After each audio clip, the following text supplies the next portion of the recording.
는 잘 됐었는데 지금 고장이 나서 여러분 좀 더우시더라도 참고 잘 예배 드리시기를 바랍니다. 오늘은 특별히 감사주일을 맞아서 우리 안에 구원의 증거인 감사의 마음이 회복되기를 바라는 마음으로 함께 예배를 준비하시길 바랍니다.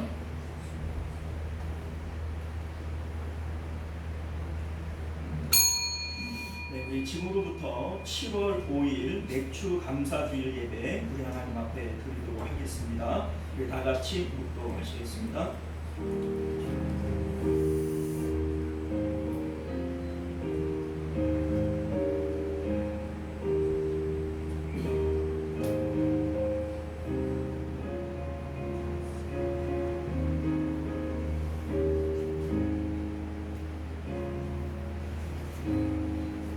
감사함으로 여호와께 노래하며 수금으로 하나님께 찬양할지어다. 여호와는 자기를 경외하는 자들과 그의 인자하심을 바라는 자들을 기뻐하시는도다. 아멘. 존귀하시고 내려오신 우리 주 하나님, 하나님께서는 감사하는 영혼을 더 기뻐하신다 말씀하셨습니다. 우리가 오늘 특별히 맥주 감사주일을 맞아 하나님 앞에 감사하는 마음들이 회복되게 하여 주옵시고 감사로 예배하는 저희들 되도록 은혜 베풀어 주옵소서. 모든 예배의 시종을 우리 주님께 맡겨드리오며 거룩하신 우리 주 예수님 이름으로 간절히 기도드리옵나이다. 아멘. 우리 찬송가 21장 함께 찬송하겠습니다.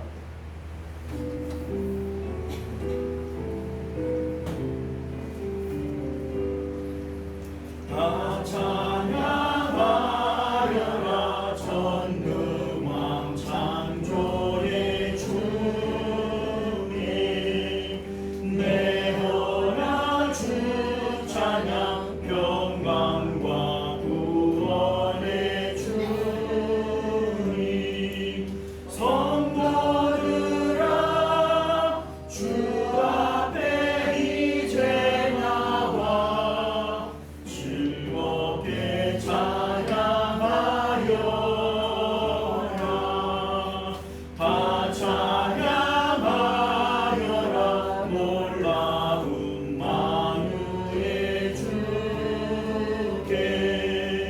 포근한 날개를 들고 주시는 주님, 성도들아 주님의 뜻 안에서 내 소원과 이루리라. 다 찬양하여라 온 몸과 마음을 바쳐. 이 세상 만물이 주 앞에 나와서 찬양.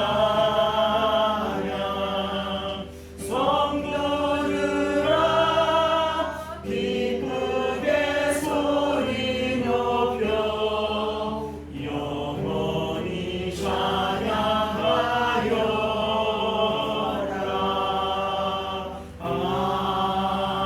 아멘.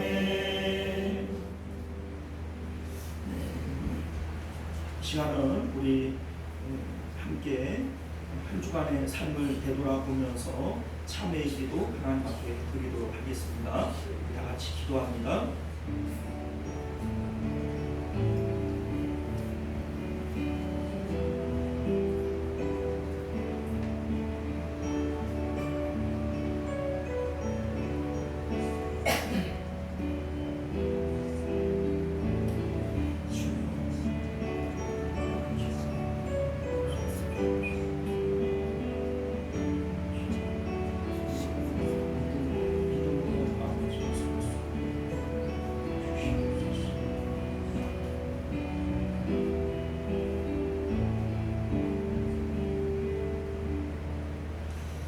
너희는 여호와를 만날 만한 때에 찾으라. 가까이 계실 때에 그를 부르라. 악인은 그의 길을, 불의한 자는 그의 생각을 버리고 여호와께로 돌아오라. 그리하면 그가 긍휼히 여기시리라. 우리 하나님께로 돌아오라. 그가 너그럽게 용서하시리라. 아멘. 우리 사도신경 이렇게 고백드립니다. 전능하사 천지를 만드신 하나님 아버지를 내가 믿사오며 그 외아들 우리 주 예수 그리스도를 믿사오니 이는 성령으로 잉태하사 동정녀 마리아에게 나시고 본디오 빌라도에게 고난을 받으사 십자가에 못 박혀 죽으시고 장사한 지 사흘 만에 죽은 자 가운데서 다시 살아나시며 하늘에 오르사 전능하신 하나님 우편에 앉아 계시다가 조리로서 산 자와 죽은 자를 심판하러 오시리라. 성령을 믿사오며 거룩한 공예와 성도가 서로 교통하는 것과 죄를 사하여 주시는 것과 몸이 다시 사는 것과 영원히 사는 것을 믿사옵나이다. 아멘. 자, 우리 찬송가 429장입니다. 찬송가 429장.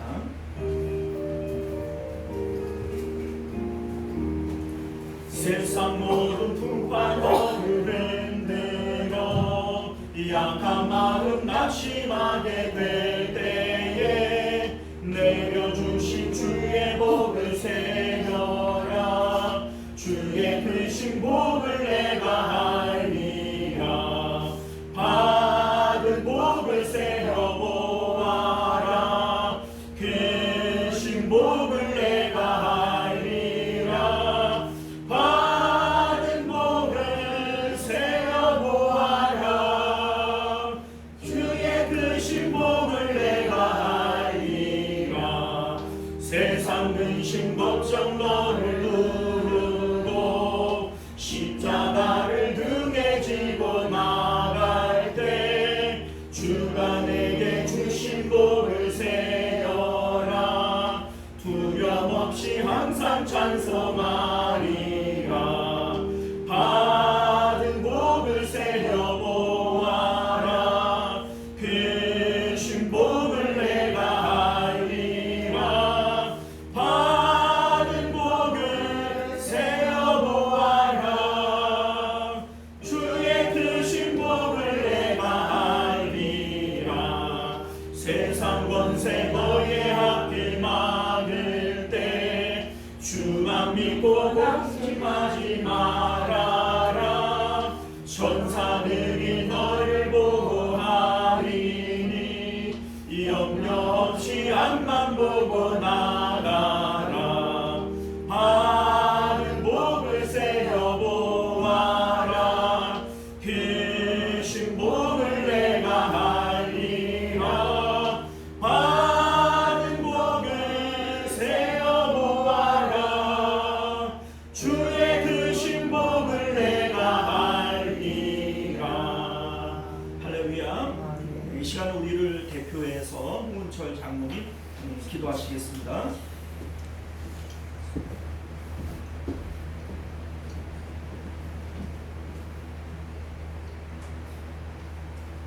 전능하신 하나님 아버지, 오늘도 거룩한 주일을 허락하시고 맥주 감사 주일 예배의 자리로 저희를 불러주심에 감사드립니다. 구약의 백성들이 첫 수확을 하나님께 올려드리며 모든 것이 하나님의 것임을 고백했던 것처럼 맥주 감사 주일을 맞아 첫 열매를 드리는 마음으로 하나님 앞에 나왔습니다. 오늘 저희도 지난 시간에 모든 열매가 우리의 능력이 아니라 하나님의 은혜였음을 고백합니다. 가정과 일터 그리고 건강과 우리의 평범한 하루하루 모두가 주님께서 허락하신 선물임을 믿습니다. 그러나 주님, 지난 상반기를 돌아보면 우리는 받은 은혜보다 부족한 것을 먼저 생각하며 살았을 때가 많았습니다. 응답받은 것보다 응답되지 않은 것을 기억하며 감사하기보다 불평이 먼저 앞섰던 우리의 모습을 고백합니다. 올 맥주 감사 주일을 맞아 다시 감사를 회복하게 하옵소서. 큰 축복만 감사하는 것이 아니라 평범한 하루도 감사할 줄 아는 믿음을 허락하여 주옵시고 살아있음이 감사이고 함께 예배드리며 말씀 듣고 기도하는 시오송 교회가 있음이 감사임을 깨닫게 하옵소서. 주님, 이번 달부터 시작되는 하반기를 주님의 손에 올려드립니다. 앞으로 어떤 길이 펼쳐질지 우리는 알지 못하지만 지금까지 인도하신 하나님께서 앞으로도 가장 선한 길로 이끌어 주실 것을 믿습니다. 이 나라 민족을 위해 기도합니다. 갈등과 분열보다 화합과 배려가 살아나게 하시고 나라를 이끄는 지도자들에게 공의와 지혜를 허락하여 주옵소서. 세계 곳곳에서 계속되는 전쟁과 분쟁이 속히 멈추게 하옵시고 지진으로 삶의 터전을 잃고 고통받는 이들에게 필요한 도움과 회복의 길을 열어 주옵소서. 시온송교회를 위해 기도드립니다. 하나님께서 세우신 우리 시온송교회가 예배와 말씀이 살아있는 교회, 기도가 끊이지 않는 교회가 되게 하여 주옵소서. 말씀과 성령으로 날마다 새로워지게 하옵시며 모든 성도들의 삶 속에 감사와 사랑이 넘치게 하옵소서. 주의 하나님 아버지, 병상에 있는 환우들과 육체와 마음의 질병으로 고통받는 성도들에게 시기 어루만져 주시어 회복의 은혜를 허락하여 주옵소서. 긴 시간 아픔을 견디는 이들에게는 위로와 소망을, 간병하는 가족들에게는 인내와 새 힘을 부어 주옵소서. 오늘 말씀을 전하실 목사님께 갑절의 능력을 부어 주시고 성령의 지혜와 권능으로 충만하게 하옵소서.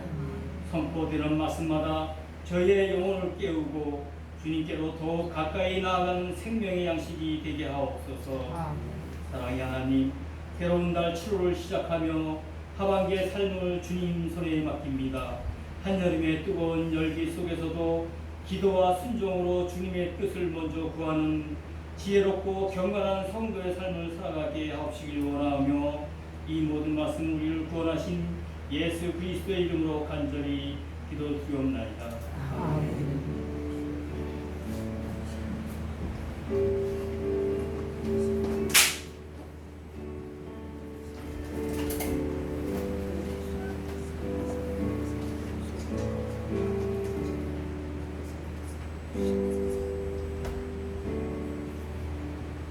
네, 감사합니다.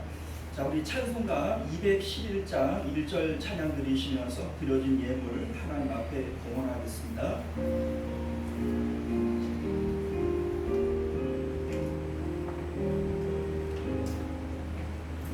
다 비싼 향유를 주께 드리 막달라 마리아 본 말아서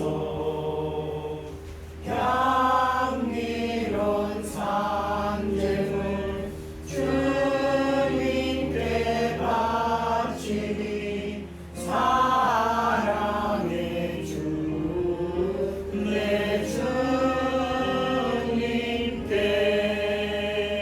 아멘. 네, 우리 하나님 앞에 11조 예물, 주일 예물, 또 선교 예물 드리셨고요. 우리 맥주 감사 주일 예물 드리셨습니다. 특별히 우리 변창진 집사님, 윤서조 권사님 가정에서 우리 변혜원 또 변혜준 성도님 이름으로 하나님 앞에 예물 드리셨습니다. 자, 우리 함께 드려진 예물 위해서 기도하겠습니다. 존귀하시고 은혜로우신 우리 주 하나님, 우리에게 주신 모든 것들이 하나님의 것인데 우리가 이 중에서 구별하여 하나님께 드림으로써 우리의 믿음을 또 하나님을 사랑하는 우리의 사랑을 주님 앞에 드러냈습니다. 우리 하나님께서 이 예물 어여삐 받아 주옵시고 예물이 아니라 우리의 마음이고 우리의 믿음이고 우리의 정성이오니 하나님께서 예물과 함께 우리를 연락하여 주옵소서. 우리 하나님께서 또 드려진 손길들 가운데 은혜와 복을 더하여 주셔서 하나님 앞에 드리고 줄이고 목마른 일들이 있지 않도록 하늘 문을 여시고 신령한 은혜와 기름진 복으로 채워 주시기를 원합니다. 하나님 앞에 드리고 부족하여 정말 줄이는 일들이 있다면 하나님의 영광이 드러나겠습니까? 우리 하나님 주님 앞에 드렸음에도 넉넉하게 하나님 기름부대에 또 기름이 또 가루부대에 가루가 마르지 아니함처럼 하나님께서 시시때때로 채우시고 복 주시는 은혜를 따라 하나님을 간증하고 드러내는 저희들 될 수 있도록 은혜 베풀어 주시옵소서. 특별히 우리 맥주 감사 주일 예물 하나님 앞에 드렸습니다. 예물을 드리는 손길들마다 우리 하나님 감사할 일들이 더욱 넘쳐나게 하여 주옵시고 특별히 주의 성령을 부으시사 그 마음 가운데 세상이 줄 수 없는 평강과 기쁨이 넘쳐날 수 있도록 은혜 더하여 주시옵소서. 드리지 못한 손길들 주님께서 어여삐 여기시고 드릴 수 있는 믿음과 물질 더하여 주셔서 하나님 앞에 넉넉히 드리고도 남음이 있도록 은혜 더하여 주시옵소서. 거룩하신 우리 주 예수님 이름으로 간절히 기도드리옵나이다. 아멘. 자, 우리 주보를 창조하시어서 교회 소식 전해드리겠습니다. 서로 사랑하고 격려하며 모이기를 힘쓰는 교회가 됩시다. 오늘은 맥주 감사주일입니다.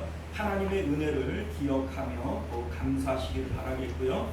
교회에서 준비한 떡은 개인별로 하나씩 받아가시면 되겠습니다. 전도는 우리의 사명입니다. 영혼 구원을 위해 기도하고 전도를 위해 더욱 힘씁시다. 대표기도 공지 주보를 참조해 주시기를 바라겠고요. 6월 수입 지출 재정 보고 우리 예배 후에 우리 홍문철 장로님 수고해 주시겠습니다. 7월 식당 봉사는 3년 정도에 되겠고요. 우리 기도하실 때마다 나라와 교회와 가정을 위해서 그리고 우리 다음 세대를 위해서 함께 기도해 주시기를 부탁드리겠습니다. 우리 환우들을 위해서 기도해 주시기를 바라겠고요. 또 우리 구체적인 기도의 제목들이 있으시면 우리 함께 기도하도록 하겠습니다. 자, 우리 하나님 말씀 함께 하나님 말씀 함께 교독했습니다. 마태복음 26장 6절에서 13절까지 말씀입니다. 6절에서 13절까지 교독하여서 읽도록 하겠습니다. 찾으셨죠? 예수께서 베다니 나병 환자 시몬의 집에 계실 때에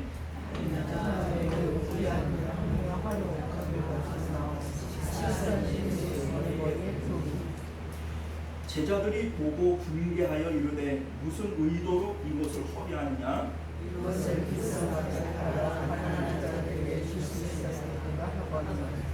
예수께서 아시고 그들에게 이르시되 너희가 어찌하여 이 여자를 괴롭게 하느냐? 그가 내게 좋은 일을 하였느니라.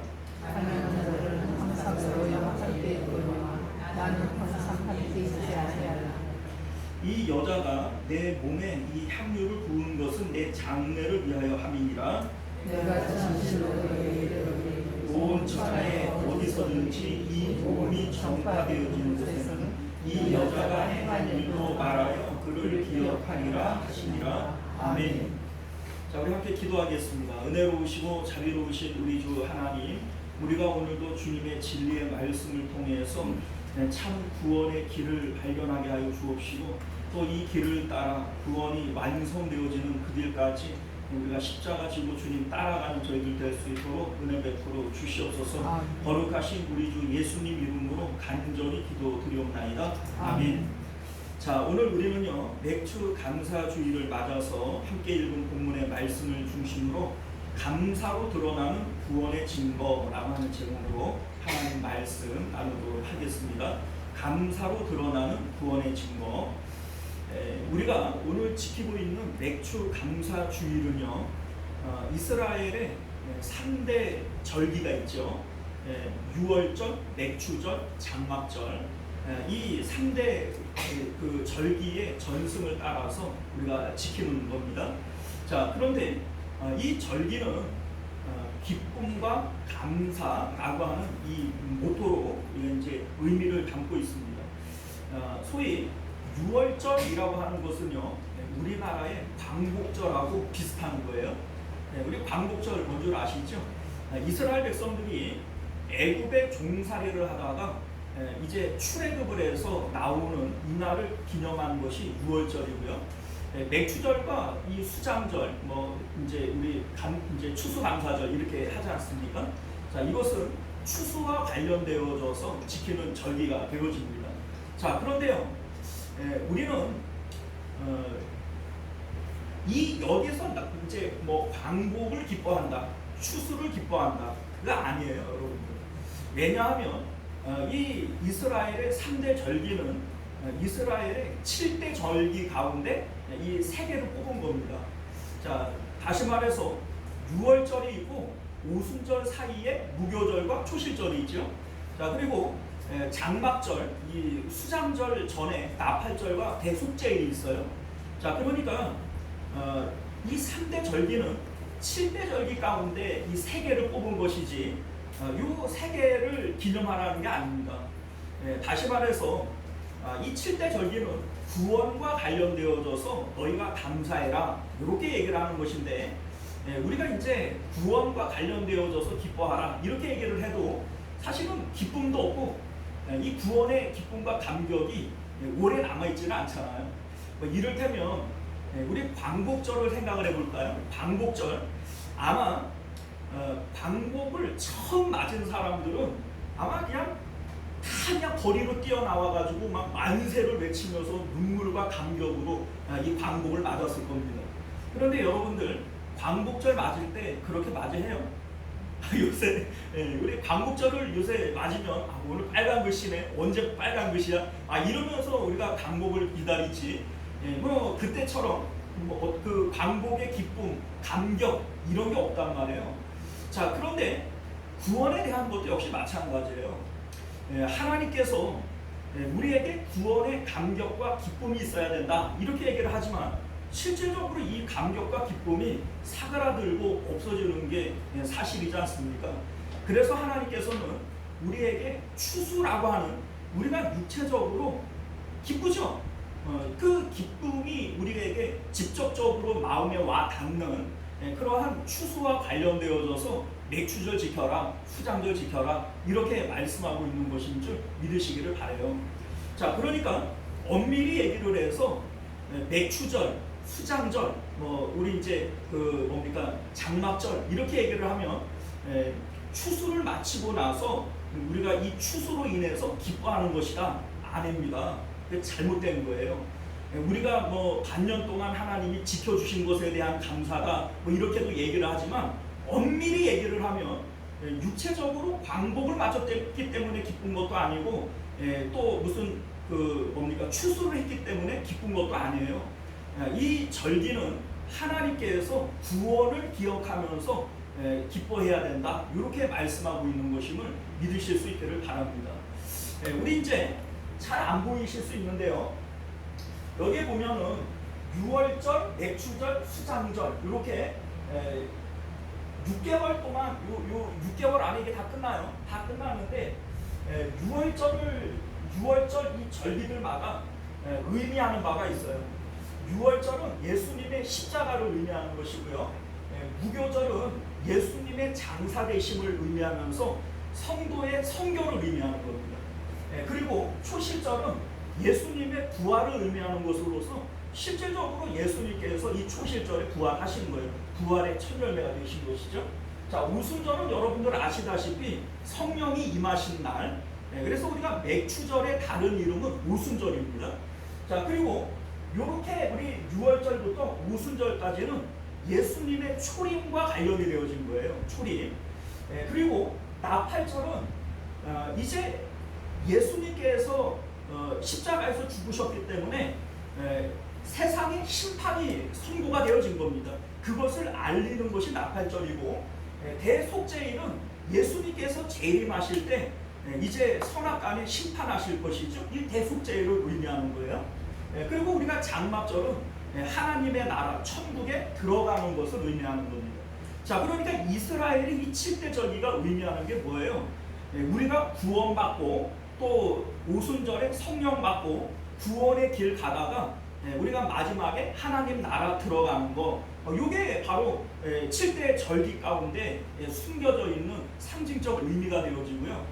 하나님께서 그 가운데 너희들이 감사해야 된다, 감사로 모여야 한다 이렇게 말씀하시는 것은 구원받은 사람들에게 마땅히 있어야 할 이 구원의 마음은 감사이기 때문에 그런 거예요.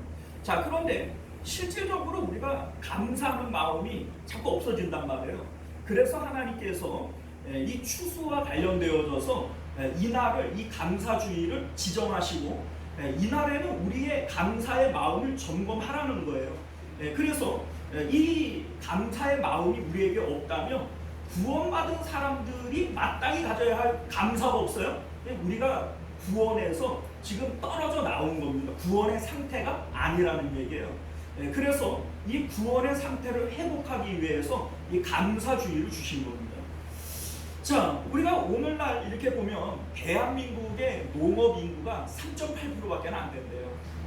그러니까 전 국민 100명이 있으면 100명 중에서 3.8명만 농사를 짓는다는 거예요. 자, 그러면 굳이 이거 추수를 감사하면서 절기를 지켜야 되느냐, 이런 어떤 비평도 나올 수 있어요. 그런데 여러분들, 이 감사 절기는 추수를 감사하라는 것도 아니고 광복을 감사하라는 것도 아닙니다. 하나님의 구원을 감사하라는 얘기이기 때문에 그 의미를 부여하는 것이지 정말로 추수와 추수를 감사하라 이런 의미가 아닌 것을 믿으실 수 있기를 바랍니다. 자, 오늘 우리가 함께 읽은 이 본문의 말씀은요, 예수님께 향유를 부은 한 여인에 대한 이 사건을 담고 있는데, 보통 우리가 이 말씀을 헌신 예배 때 하나님께 가장 귀한 것을 드림으로써 우리 이제 마리아처럼 헌신합시다, 이러한 어떤 의미로 이 말씀들을 자주 보고는 합니다만, 우리 마태복음을 통해서 우리 마태 사도가 우리에게 주고자 하는 본연의 의미는 그게 아니에요. 자, 오늘 본문이 우리에게 하고 싶은 말씀의 내용은 구원받은 사람들의 마음의 상태가 무엇이냐, 이와 같아야 한다라고 하는 것임을 믿으실 수 있기를 바랍니다. 자, 오늘 우리가 읽은 마태복음에서는요, 예수님께서 성전에 들어가서 가르치시고, 그리고 이제 그 대제사장들하고 좀 부딪히셨어요. 그리고 이제 나오시면서 이 사건이 있는 것처럼 그렇게 묘사를 하고 있어요. 그래서 시간적으로 좀 따져보면 예수님께서 십자가에 못 박히시기 이틀 전에 이 사건이 있은 것처럼 이렇게 우리가 오해하도록 시간 배열을 그렇게 해놨습니다. 자, 그런데 이 말씀이, 동일한 말씀이 마가복음 14장과 요한복음 12장에 동일한 사건이 나와 있는데, 요한복음 12장을 보게 되어지면 지금 향유를 부은 이 사건은 십자가 이틀 전이 아니라 엿새 전에 있었던 사건이에요. 그러니까 오늘 이제 26장이 기록되어져야 될 것이 아니고 예수님께서 예루살렘으로 입성하기 훨씬 전에 있었던 사건이라는 얘기입니다. 그래서 요한복음 12장 1절을 보면 6월절 엿새 전에 예수께서 베다니에 이르시니 이곳은 예수께서 죽은 자 가운데에서 살리신 나사로가 있는 곳이라, 이렇게 기록이 되어져 있어요. 6월절 엿새 전에. 자, 다시 말해서 이 사건은 우리가 이제 지금 26장 여기에 기록되어져야 될 것이 아니라 예수님께서 나귀를 타시고 예루살렘으로 입성하기 훨씬 전에 이 사건이 있었던 거예요. 그런데 지금 마태 사도는 이 시간에 대한 언급을 피해요. 언제나 이렇게 얘기를 안 하고 그냥 슬쩍 이 사건을 그 십자가 지시기 이틀 전에 이게 끼워 넣는 거예요. 이렇게 함으로써 독자들로 하여금 이게 마치 십자가를 지시기 이틀 전에, 그러니까 금방이잖아, 이제 이 상태에서 이루어진 일처럼 오해하도록 그렇게 유도를 하는 겁니다. 자, 여기에 마태 사도가 가지고 있는 의도가 숨겨져 있는 거예요. 마태가 이 성경을 기록을 하다가 아이고 이거 까먹었네, 이거 넣었어야 되는데, 그러면서 화이트로 못 지우니까 여기다 집어넣은 걸까요? 그렇지 않습니다, 여러분들. 성경은 하나님의 감동으로 기록되어진 것이기 때문에 이것은 하나님의 의도이고 마태 사도가 의도하는 바다라고 하는 것이죠. 자, 무엇을 의도하고 있는가? 지금 마태 사도는요, 향유를 부은 이 사건과 십자가 사건을 연관 지음으로 인해서 십자가를 대하는 여러 사람들의 태도, 그리고 십자가를 바르게 대하는 사람의 태도와 구원받은 사람의 마음의 상태가 무엇이냐, 이것을 여기서 보여주고 싶은 거예요. 자, 그래서 우리 이제 1절부터 5절까지의 내용을 우리가 먼저 보면요, 우리 이제 예수님의 그 십자가 죽음에 대한 얘기를 먼저 앞서 얘기를 하고 있어요. 특별히 2절을 보면요, 예수님께서 이런 말씀을 하시죠. 너희가 아는 바와 같이 이틀이 지나면 유월절이라 인자가 십자가에 못 박히기 위하여 팔리리라 하시더라. 자, 이틀이 지나면 유월절이에요. 자, 그런데 그 밑에다가 이 그 향유부흥 사건을 집어넣은 거잖아요. 그러니까 자연스럽게 이틀 후면 그때 이 사건이 있었는가 보구나 이렇게 우리가 오해하지만 지금 십자가 사건은 임박해 있는 겁니다. 그리고 우리 이제 4절과 5절 말씀을 보면요, 예수님을 어떻게 죽이기 위한 이러한 그 내용들도 이미 결정이 되어져 있어요. 자, 우리 이제 4절과 5절 그 보면 예수를 흉계로 잡아 죽이려고 의논하되 말하기를 밀란이 날까 하노니 명절에는 하지 말자. 자, 지금 예수님을 잡아 죽이기 위해서 대제사장과 서기관들과 뭐 백성의 장로들은 예수님을 어떻게 죽일 것을 이미 의논을 해놨어요. 어떻게 죽일 것이 이미 결정됐다고요. 그리고 명절에는 괜히 밀란할까 두려우니까 명절에는 하지 말자. 이렇게 해가지고서는 언제 죽일 것에 대한 것도 결정이 되어 있는 이런 상태라는 얘기입니다. 자, 다시 말해서 십자가 사건은 먼 미래의 얘기가 아니라 임박한 얘기예요. 임박한 얘기.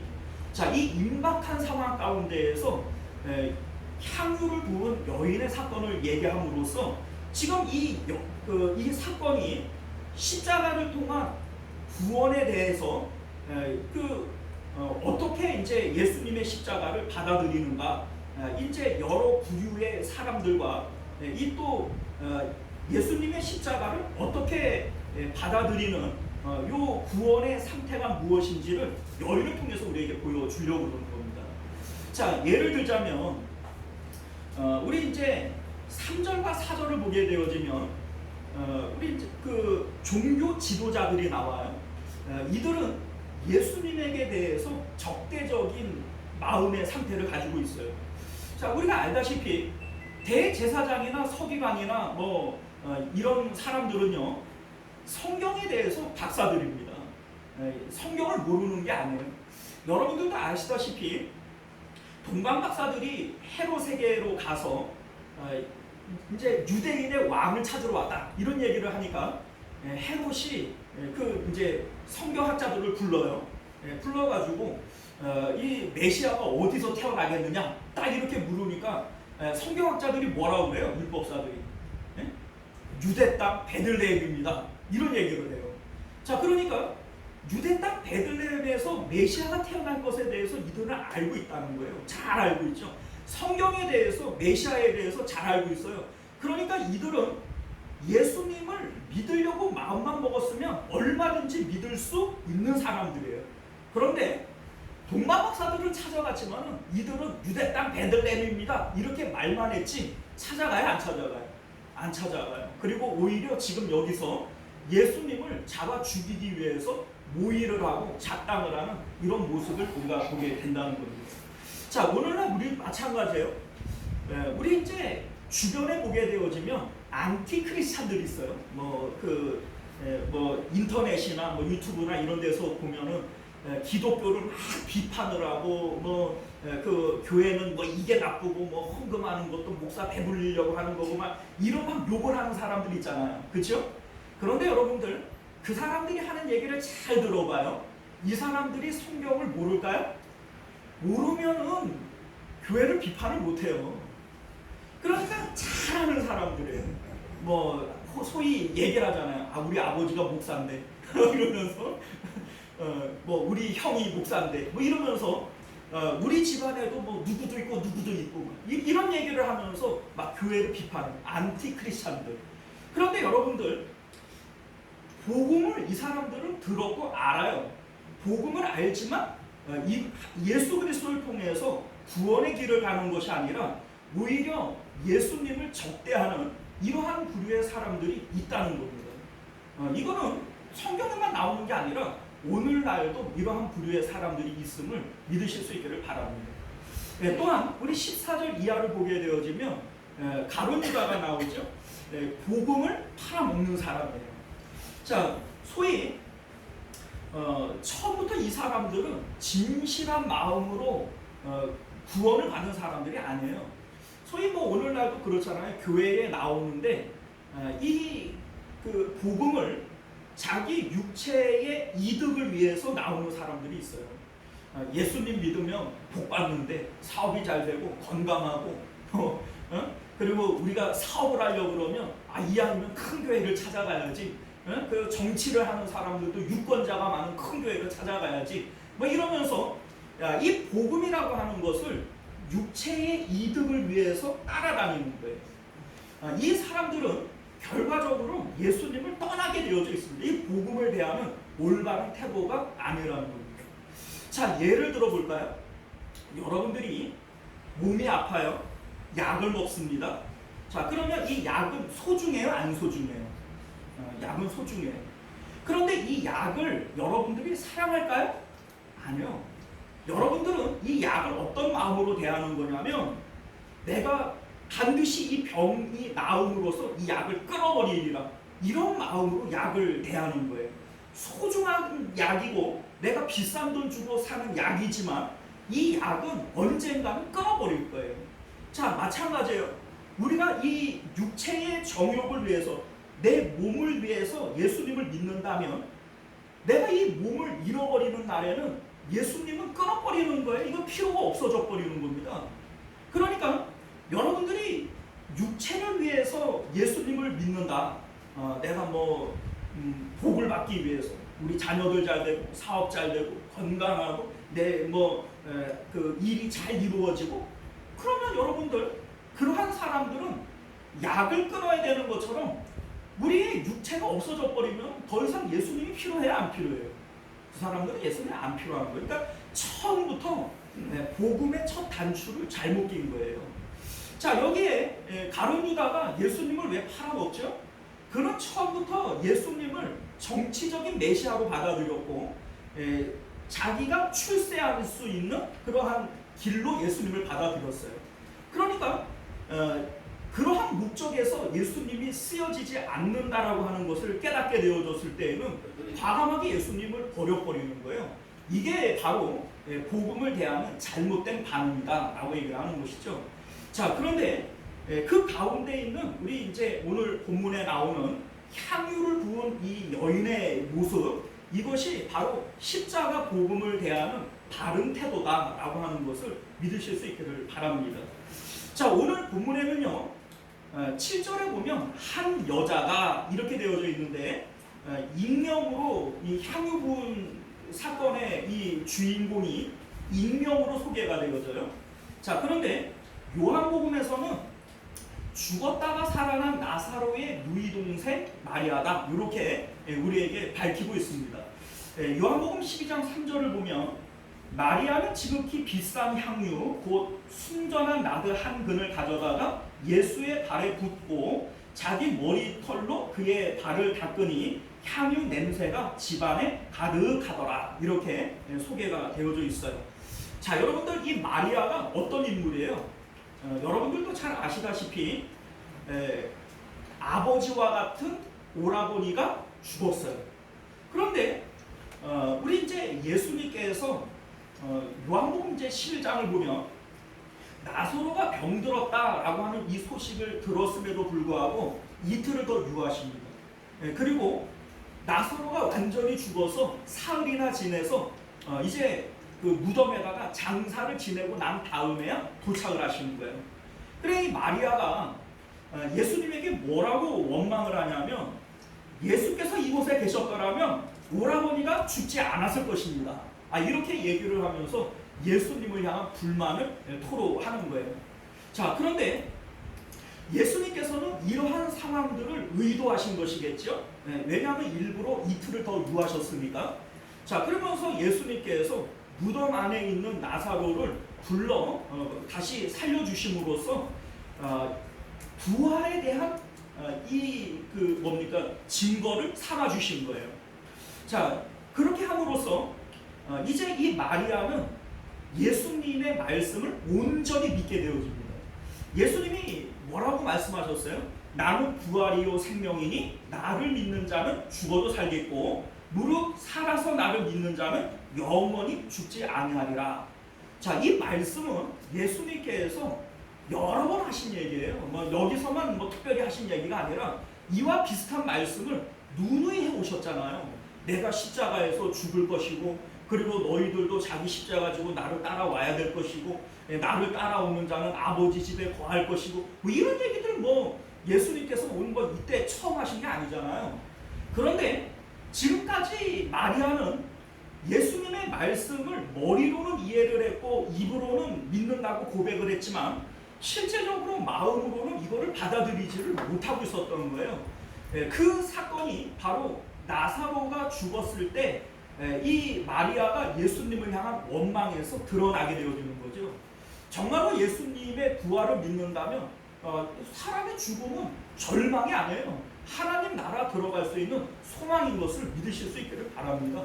자, 그런데 이 나사로는 오라버니가 죽었다가 다시 살아나는 이 사건을 통해서 머리로만 알았고 입으로만 고백했던 이 믿음이 정말로 내 마음 가운데 심겨지게 되어진 거죠. 그래서 마리아가 향유를 부은 이 사건은 마리아의 신앙 고백이 되어지는 것이고 또 마리아의 믿음이 행위로 드러나게 되어지는 사건인 것을 믿으실 수 있기를 바랍니다. 자, 이 내용을 마태는 의도적으로 예수님의 십자가 사건 이틀 전으로 지금 끄집어 내리는 거예요. 그 시간을 끄집어 내림으로써 예수님의 십자가 사건에 대해서 우리의 믿음이 어떻게 발동되어져야 하고 그 십자가를 통해서 구원받은 사람들의 마음의 상태는 어떠한 것인지에 대해서 우리에게 말씀하고 싶으신 겁니다. 자, 우리가 이제 알다시피 우리 이제 13절 말씀을 보면요. 우리 13절 같이 한번 읽어볼까요? 자, 시작. 내가 진실로 너희에게 이르노니 온 천하에 어디서든지 이 복음이 전파되는 곳에서는 이 여자가 행한 일도 말하여 그를 기억하리라 하시리라. 자, 여기 보면 복음이 전파되어지는 곳에는 이 여자가 행한 일도 얘기를 해서 이를 기억해야 된다, 기념해야 된다, 이렇게 말씀하고 계세요. 자, 그런데 여러분들 신약 성경 어디를 보더라도 뭐 특별히 사도행전을 보면 예수님께서 성찬식에 대해서는 나를 기념해야 된다, 나를 기억해야 된다, 이 말씀은 예수님이 지키라 그랬다 이러면서 떡을 떼는 장면들이 많이 나와요. 그렇죠? 그런데 신약 성경 어디서든지 이 여자에 대한 일을 얘기하는 거 봤어요? 봤어요? 전 못 봤어요. 아니, 똑같은 명령인데 예수님께서 그 성찬식에 대한 것도 명령을 하셨고 이 여자가 행한 일도 전파하라, 이것도 명령을 하셨어요. 똑같은 명령인데 성찬식에 대한 명령은 아주 줄기차게 지키면서 이 명령은 왜 안 지키냐 이거죠. 자, 그 이유가 뭐냐면 이 여자가 행하는 이 일은 뭘 하라고 하는 것이 아니라 복음을 대하는 우리의 태도에 대한 얘기예요. 그러니까 너희가 복음을 받았다면 이 여자의 모습이 너희에게도 나타나야 되는 것이다. 너희가 복음을 받고 구원을 받은 상태라면 이 여자가 행한 이 일도 너희에게 나타나야 되는 일이다. 요거를 말하고 싶은 것이기 때문에 굳이 얘기를 할 필요가 없는 거예요. 왜냐하면 십자가 복음 안에는 이 여자가 행한 이 일이 포함이 되어져 있기 때문인 것이죠. 자, 여러분들 여자가 보여주고 있는 이 복음의 태도가 뭐냐면 우리가 알다시피 향유 옥합 이렇게 얘기를 하잖아요. 향유 옥합. 이 당시에 이 향유는 여자들이 가지고 있는 최고 가치 있는 것이었어요. 그래서 우리 이제 요한복음에 보게 되어지면 가룟 유다가 이런 얘기를 해요. 이 300데나리온에 팔아서 가난한 자들에게 나눠줄 수 있었겠도다, 이런 얘기를 하죠. 300데나리온이 얼마냐면 1데나리온이 성인 남자 하루의 풋값이에요. 300데나리온이라고 얘기를 하면 1년 동안 쉬지 않고 일해서 벌어들이는 돈을 의미합니다. 그러니까 그 웬만한 남자 성인의 1년치 연봉 이렇게 해당이 되어질 겁니다. 자, 그런데 이 당시는 여자들이 돈벌이를 할 수 있는 기회가 없어요. 그러니까 이 여인에게 있어서는 전 재산 전부라고 얘기할 수 있습니다. 가장 가치 있는 것. 이게 바로 향유 옥합이 가지고 있는 의미가 되어지는 것이죠. 더군다나 우리가 이제 향유 옥합을 깨뜨렸다, 이제 깨뜨렸다라고 하는 이 표현을 사용하는 이유가 뭐냐면 이게 이제 향유이기 때문에 증발을 막기 위해서 그 주둥이를 밀봉을 해버려요. 그리고 이것을 뜯게 되어지면은 더 이상 다들 닫아 놓을 수 있는 게 아니에요. 그러니까 이제 깨뜨리면 더 이상 이전으로 돌아갈 수 없는 상태가 되어지는 겁니다. 자, 이게 뭘 얘기를 하냐면 지금 이 여인은 예수님의 십자가 사건을 놓고 내가 예수님을 따라가겠습니다. 내 전부를 들여서 내가 예수님을 따라가겠습니다. 라고 하는 것을 결정을 내리는 거예요. 확정을 내린 거예요. 확정을 내렸기 때문에 요거를 깨뜨려 버리는 겁니다. 자, 그러니까 지금 복음을 앞에 두고 이 여자가 보여주고 있는 복음에 대한 태도가 뭐냐면 나의 가장 귀한 것을 주님께 드립니다. 이것은 내가 돌이키지 않겠습니다. 라고 하는 이러한 의지를 담아서 향유 옥합을 깨뜨리는 내용인 것을 믿으실 수 있기를 바라요. 자, 이것이 복음을 대하는 우리의 바른 태도다라고 하는 것이죠. 자, 왜냐하면 십자가가 의미하는 게 뭐예요? 우리가 나 예수님 믿어 라고 얘기를 할 때 우리가 믿는 예수님은 십자가에서 죽으신 예수님을 믿는 거예요. 공생의 예수님을 믿는 게 아니라 십자가에서 죽으신 예수님을 믿는 거예요. 자, 그런데 십자가에서 죽으신 예수님이 의미하는 게 뭐냐면 예수님이 죽으신 거예요? 내가 죽은 거예요? 내가 죽은 거예요. 구주와 함께 나 죽었으니 내가 예수님과 함께 십자가에 못 박혀 죽은 거예요. 내 몸은 주님과 함께 십자가에서 죽었습니다. 라고 고백하는 것이 우리가 믿는 십자가인 것을 믿으실 수 있기를 바랍니다. 여러분들, 내 몸이 죽었어요. 내 몸이 죽었으면 더 이상 아버지, 어머니, 아들, 딸, 집, 전토 뭐 이런 거 있나요? 몸이 죽으면, 몸뚱아리가 죽으면 더 이상 아버지, 어머니, 아들, 딸, 집, 전토 이런 거 없어져 버리는 거예요. 그래서 우리 예수님께서 아버지나 어머니나 아들이나 딸이나 집이나 전토나 나보다 더 사랑하는 자는 내게 합당하지 않다라고 얘기를 하는 겁니다. 왜냐하면 그게 여전히 나에게 귀중한 거면 이 사람은 십자가에서 죽은 거예요? 안 죽은 거예요? 안 죽은 거죠. 안 죽었으면 구원 받았어요? 못 받았어요? 못 받은 거예요. 그러니까 십자가에서 죽은 상태가 아니기 때문에 이 사람은 구원 못 받은 거예요. 그러니까 예수님께서 아버지나 어머니나 아들이나 딸이나 집이나 전토나 나보다 더 사랑하면 내게 합당하지 않다. 야, 예수님 참 욕심도 많네. 내가 예수님을 안 사랑하는 건 아니지만 어떻게 아버지, 어머니, 아들, 딸보다 더 사랑해? 그런데 여러분들, 그 복음이 아니에요. 그렇게 얘기를 하면. 우리가 믿는 이 복음은 내가 주님과 함께 십자가에서 죽은 거예요. 십자가에서 내 몸이 죽었기 때문에 더 이상 이 땅 가운데 내 아버지, 어머니, 아들, 딸, 집, 전토 이거 없어진 겁니다. 이거를 고백하는 게 이게 믿음이라고요. 그러면 내 몸이 이 세상 가운데서 없어지면 더 이상 남는 거는 뭐밖에 없어요? 하나님밖에는 없는 거예요. 하나님밖에는 없는 거라고요. 그래서 우리 주님보다 더 사랑하는 것이 있으면 안 되는 것이다. 이렇게 말씀하고 있는 것임을 믿으실 수 있기를 바랍니다. 자, 그런데 우리가 복음이라고 얘기를 하는 것에 대해서 여러 번 말씀을 드리잖아요. 복음이 뭐냐? 십자가의 예수님과 함께 내가 죽은 거예요. 그리고 우리의 마음은 내 몸이 십자가에서 죽었잖아요. 그러면 내 마음은 육체를 벗어날 수가 있죠. 육체를 벗어나서 부활하시고 승천하신 예수님을 따라서 내 마음이 하늘로 올라가요. 자, 그래서 하늘에 계시는 하나님과 내가 인격적으로 사귀고 그 하나님과 연합되어져 있는 상태, 이게 바로 구원이라는 겁니다. 이게 구원이에요.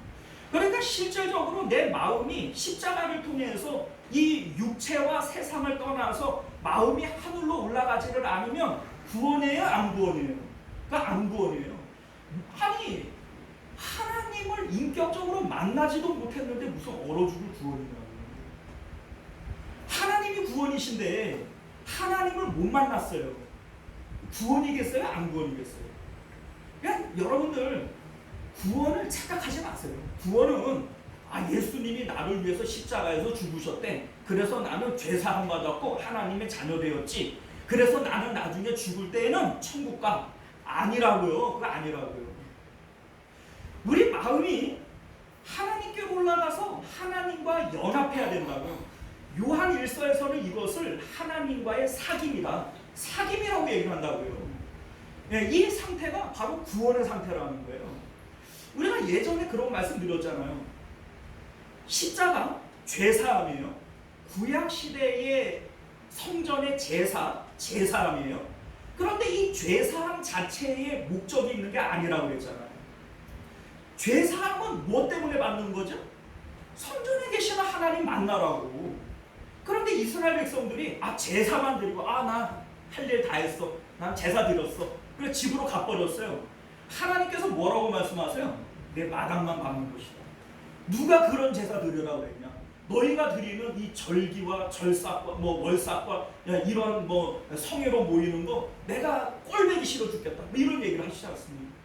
여러분들 우리의 십자가도 역시 마찬가지예요. 십자가에서 우리가 다 죄사함 받았다. 그 죄사함 받아서 뭐 하려고요? 죄사함이 목적이 아니라니까요.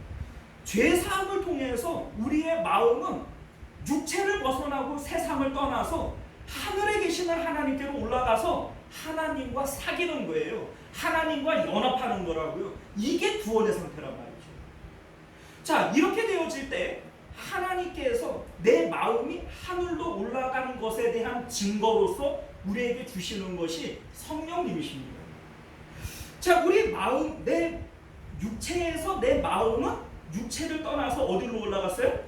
하늘로 올라갔어요. 그러면 이 땅에 있는 이 몸뚱아리 육체는 비어 있겠죠. 자, 우리 찬송가 가운데도 그러잖아요. 비고 비인 마음에 마음이 비어 있어야 됩니다. 주인이 없어져 버려야 돼요. 그러면 이 비어 있는 곳에 약속을 따라서 성령님이 우리 안에 들어오시는 거예요. 자, 이것이 바로 구원의 증거라는 겁니다. 구원의 증거. 성령님은 우리 안에 구원의 증거예요. 내 마음이 하나님께로 올라갔기 때문에 성령님께서 약속을 따라 들어오셨죠. 이게 바로 구원의 증거라는 겁니다. 자, 그래서 우리 이제 에베소서 4장 30절을 보면은 사도 바울이 이런 말씀을 해요. 하나님의 성령을 근심하게 하지 말라. 그 안에서 너희가 구원의 날까지 인치심을 받았느니라. 자, 구원의 날까지 인치심을 받았다, 인쳤다라고 하는 게 무슨 의미예요? 도장 찍었다, 이 얘기죠. 다시 말해서 내가 구원받은 것에 대한 확증, 도장 찍은 게 뭐라는 얘기예요? 성령님이라는 거죠.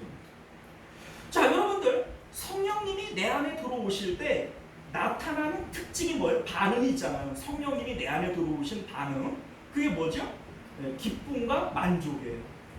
세상이 줄 수 없는 평강을 우리에게 주신다 그랬고, 성령이 우리 안에 들어오실 때 우리 마음 가운데는 기쁨과 만족이 있게 되어진다. 자, 우리 찬송가 가운데 있지 않습니까? 좁은 길을 걸으며 밤낮 기뻐하는 것 주의 영이 함께함이라. 좁은 길을 걷는데 왜 기뻐해요? 아니, 밤낮 가면 피곤한데 왜 기뻐하죠? 성령님이 가지고 있는 특징이 내가 좁은 문, 좁은 길로 갈지라도 우리 마음 가운데 기쁨과 만족을 주신다는 거예요. 그리고 우리 보면은 바울과 신라가 그 복음 전하다가 집단 묻어 터지고 그 억울하게 감옥에 딱 던져졌어요. 기뻐할 일이 있어요, 없어요? 없지요. 그런데 거기서 기뻐하고 감사하고 찬송하는 이런 모습을 보게 되어지지 않습니까? 자, 이게 바로 성령님이 우리 안에 계시는 이 증거가 되어지는 거예요. 자, 다시 말해서 기쁨, 우리 가운데 만족, 감사, 이것들은요 성령님이 우리 안에 들어오셔서 내가 구원받았다라고 하는 증거로서 우리에게 주시는 거예요. 구원받은 증거. 자, 그러니까 구원받은 사람들은 항상 기뻐하고 쉬지 말고 기도하고 범사에 감사하고, 이게 하나님의 뜻이라고요. 그러니까 이러한 모습들이 우리 안에 있을 때 이게 바로 내가 구원받았다라고 하는 증거란 말이죠. 자, 그런데 문제는 뭐냐면 나 예수님 믿는 거 맞는데, 나 구원받은 거 맞는데 마음속에 감사가 없어져 버리고 기쁨이 없어져 버려요. 난 예수님 믿는 게 맞는데 나는 여전히 죄 가운데 살 수 있단 말이죠. 자, 이게 사실이잖아요. 근데 여러분들, 우리가 이거를 알아야 돼요. 구원이라고 하는 것은 행위로 받는 게 아니라 믿음으로 받아요. 행위로 받는다라고 하는 것이 어떤 의미냐? 여러분들이 죄를 짓는다고 해서 그 죄 때문에 지옥 가는 건 아니에요. 뭐 예를 들면 우리가 죄라고 얘기를 하는 것을 우리가 엄밀히 좀 알아야 되는데, 도둑질하고 살인하고 강도짓하고 거짓말하고 뭐 이러한 것들이 죄일까요? 이게 죄가 아니에요. 이거는 악입니다. 악. 자, 죄라고 하는 것은 뭐냐면, 너희는 마음을 다하여 하나님을 사랑해라, 이렇게 얘기를 했는데, 우리 마음이 하나님이 아닌 육체를 따라서 세상에 있는 것들을 사랑하게 되어질 때 이게 죄예요. 마음을 하나님께 드려야 하는데 하나님이 아닌 것들에게 내가 마음을 주는 거, 이게 죄예요. 자, 이렇게 내 마음이 하나님이 아닌 다른 것들에게 있을 때 나타나는 것이 악입니다. 죄, 악, 이렇게 얘기를 하잖아요. 자, 그러니까 내가 왜 살인하고 강도짓하고 거짓말하고 하죠? 우리 이제 야고보서가 얘기하는 것처럼 육체의 정욕을 따라서 우리가 살게 되어지면, 돈이 있으면 내가 기쁠 것 같은데, 내가 만족할 것 같은데, 그런데 없잖아요? 그러면 거짓말하고 사기치고 살인해 가면서도 그거를 가지려고 하는 거예요. 그러니까 마음이 하나님이 아니라 돈에게 마음을 주게 되어질 때 나타나게 되어지는 것이 그러한 악인 거죠. 근데 우리는 이제 이거를 죄다 이렇게 얘기를 통틀어서 죄다 이렇게 얘기를 해버리는데, 엄밀하게 얘기를 하면 그거는 죄가 아니라 악입니다. 죄는 하나님이 아닌 것들에게 내가 마음을 주는 거, 이게 죄예요. 자, 그런데 여러분들 봐봐요. 내가 마음에 기쁨이 없어요. 감사가 없어요. 하나님께서는 항상 기뻐하라, 범사에 감사하라, 이렇게 얘기를 하는데 내 마음에 기쁨과 감사가 없어요. 그러면 나는 지금 예수님 안에 있는 걸까요? 예수님 바깥에 있는 걸까요? 예수님 바깥에 있는 거예요. 여러분, 그걸 아셔야 돼요. 십자가를 경계선으로, 십자가에서 내가 죽음으로써 예수님 안으로 들어갈 수 있는 거예요. 예수 안에 들어갈 수 있어요. 그런데 예수님 안에는 성령이 충만해요. 그러니까 그 안에서는 내가 매를 맞고 감옥에 들어가도 기쁨이 있고, 스데반 집사님처럼 돌에 맞아 죽어도 그 가운데 기쁨이 있어요. 예수님 안에서는 항상 기뻐하고 범사에 감사할 수 있어요. 그런데 지금 내 마음 가운데 기쁨이 없고 불만이 있고 뭔가 부족함이 있고, 그러면 나는 지금 예수님 바깥으로, 십자가 바깥으로 나와 있는 거라고요. 그러면 이 상태는 구원이에요, 안 구원이에요? 그거 안 구원이에요.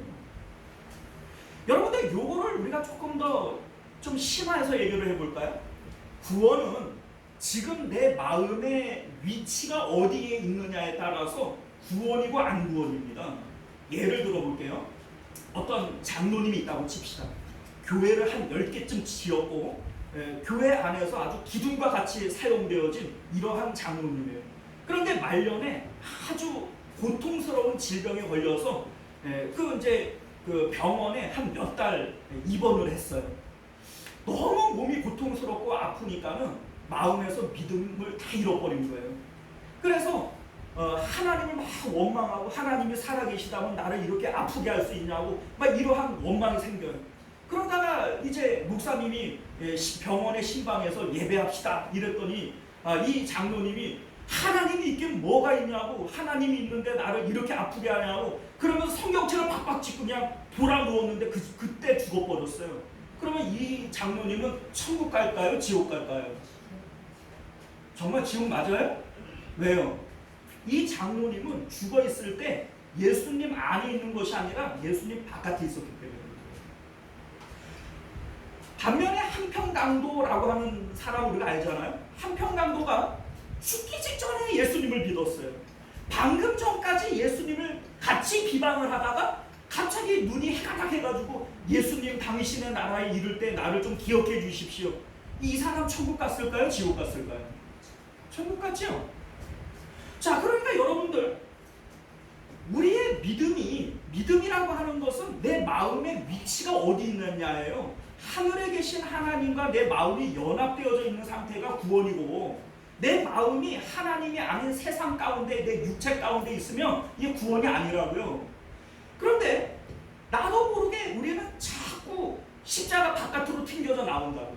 세상에 있는 것들을 자꾸 사랑하게 되어져 있고, 내 마음은 세상으로 자꾸 나오게 되어져 있다고.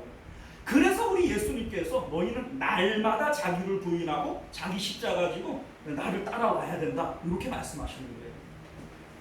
여러분들, 오늘날 우리 많은 사람들이 구원론의 함정에 빠져 있어요. 구원론의 함정. 자, 그게 무슨 얘기냐면, 예수님을 믿기만 하면 한 번 구원은 영원한 구원이야. 내가 예수님 믿고 죄사함 받았으면 구원받은 사람은 이 세상에서 죄를 짓고 살더라도 나중에 죽을 때는 천국 가. 뭐 틀린 얘기는 아닌데 거기에 오해가 있다고요. 무슨 오해가 있냐면, 믿음이 진짜 믿음이기 때문에.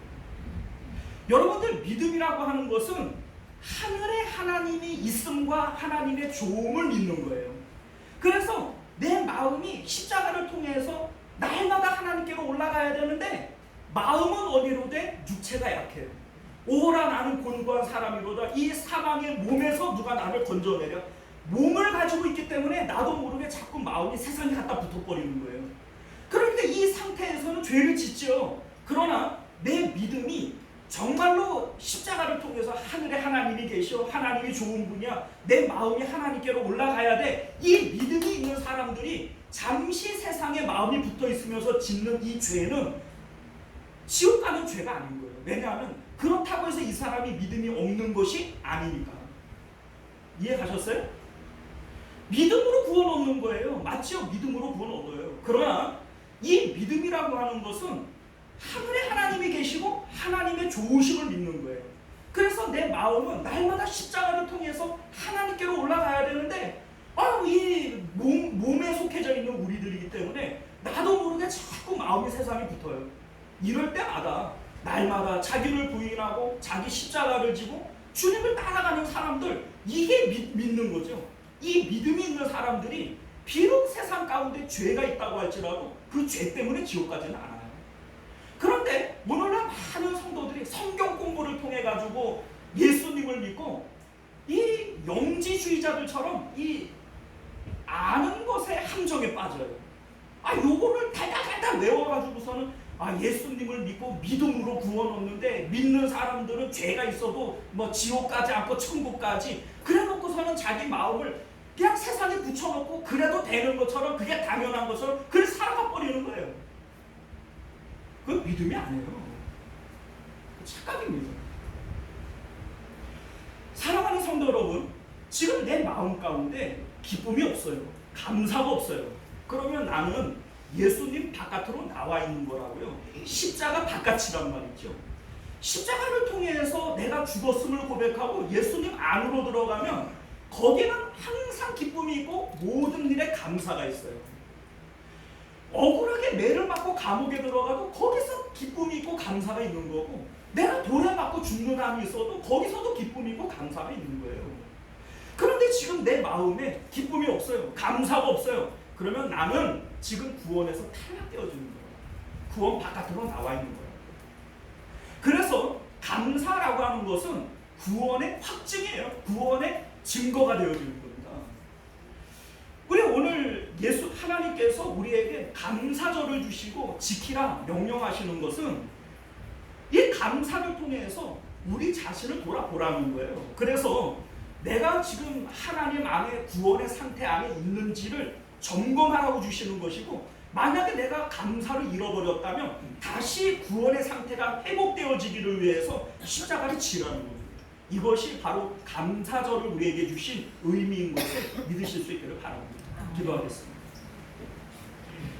존귀하시고 은혜로우신 우리 주 하나님 감사합니다. 오늘도 우리에게 주신 하나님의 귀한 말씀을 통하여 구원이 무엇인지 우리가 다시 한번 깨닫게 하시고, 믿음을 통하여 구원의 길 가는 저희들 되도록 은혜 베풀어 주시옵소서. 감사는 구원의 증거로 주신 것인데, 우리가 지금 감사를 잃어버리고 기쁨을 잃어버리고 있다면 우리는 십자가 바깥으로 튕겨져 나오는 것이고 구원에서 떨어져 있는 상태인 것을 깨닫게 하시고, 날마다 자기를 부인하고 십자가를 통하여 예수님 안으로 들어가기를 힘쓰는 저희들 되도록 은혜 베풀어 주시옵소서. 거룩하신 우리 주 예수님 이름으로 간절히 기도드리옵나이다. 아멘. 자, 우리 찬송가 438장 우리 함께 찬송하시고 축도로 예배를 마치겠습니다.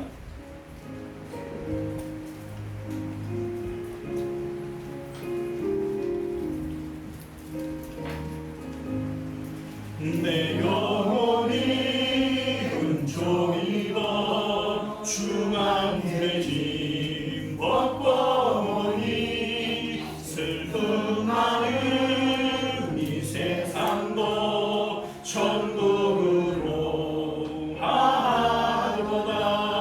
할렐루야 찬양하세. 내 모든 죄 사함받고 주 예수와 동행하니 그 어디나 하늘나라. 주의 얼굴 뵙기 전에 멀리 뵙본 하늘나라. 내 맘속에 이루어지니 말로 날로 가까워라. 할렐루야 찬양하세. 내 모든 죄 사함받고 주 예수와 동행하니 그 어디나 하늘나라. 높은 산이 거친 들이 초반이나 궁궐이나 내 주 예수 모신 곳이 그 어디나 하늘나라. 할렐루야 찬양하세. 내 모든 죄 사함받고 주 예수와 동행하니 그 어디나 하늘나라. 할렐루야. 기도합니다. 지금은 우리 주 예수 그리스도의 은혜와 만극하신 하나님 아버지의 사랑하심과 내주하시는 성령 하나님의 인도 보호하심이 오늘도 감사를 통하여 우리의 구원을 점검하고 다시 회복하기를 원하는 우리 모든 성도님들과 그들의 가정과 또 자녀들과 하는 생활 가운데 또 우리 시원성교회와 만국교회 가운데 지금으로부터 영원토록 함께 있을지어다. 아멘.